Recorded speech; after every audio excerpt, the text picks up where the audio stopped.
लेकर आपके द्वारा प्रस्तुत करे गए सवाल? देखिए, कोई अपशब्द ब्राह्मण के लिए नहीं कहा है। अगर ब्राह्मण इस बात को समझते हैं कि उनके लिए अपशब्द कहा गया है तो उसके लिए हम माफ़ी मांगते हैं। लेकिन हमने अपने समाज के लिए कहा है कि हमारा जो समाज है ये गलत समाज है। एक तरफ हम लोग माँ सबरी की पूजा नहीं कर रहे हैं, दीना भद्री की पूजा नहीं कर रहे हैं, तुलसी की पूजा नहीं कर रहे हैं, तुलसी वीर की अपने देव देवताओं की पूजा नहीं करते हैं और करते थे पहले।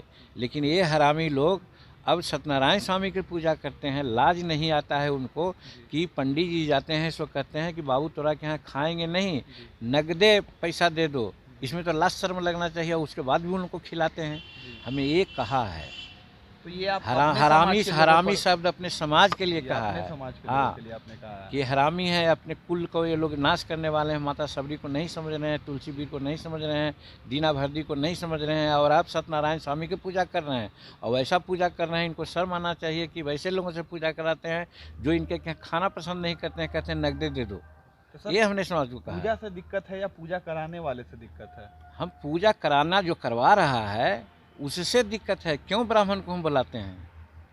हमारे के यहाँ तो अपने कुल देवता है, महंत है और ये लोग है पूजा करता था, ये सब हमारे देवताओं को हम दूसरे को क्यों बुलाते हैं? ये हम कहना चाहते थे उनको। तो वैसे ब्राह्मणों का मतलब बहिष्कार करना चाहिए जो अब बहिष्कार करे या न करे उसके मन पर है, आस्था पर है। लेकिन हम यही कहना चाहते हैं कि वैसे लोगों से पूजा नहीं कराना चाहिए जो हमारे के यहाँ खा नहीं सकते हैं, हमारा छुआ पी नहीं सकते हैं। तो फिर वैसे लोगों को क्यों हम अपने घर में इंटर करने देंगे? वैसे लोग हरामी हैं जो ऐसा करते हैं जी।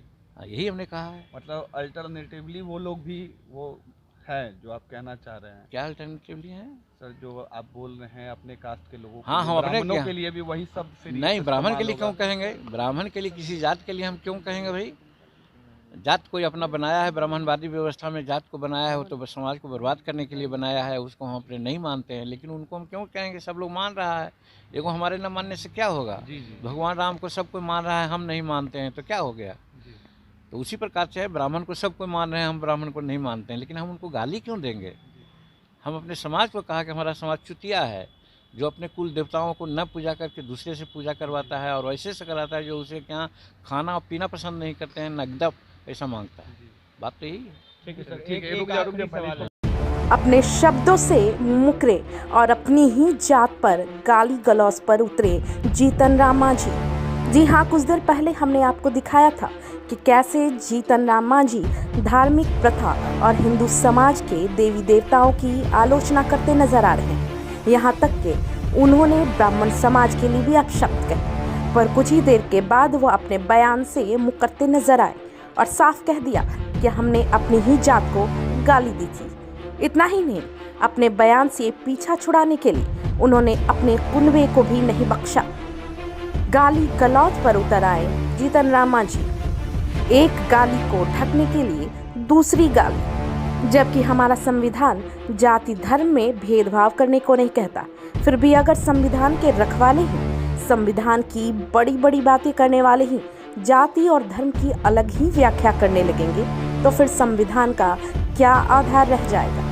हालांकि वो अपने बयान से मुकर चुके हैं, लेकिन फिर भी एक बार हम आपको फिर से दिखाते हैं कि उन्होंने क्या कहा था।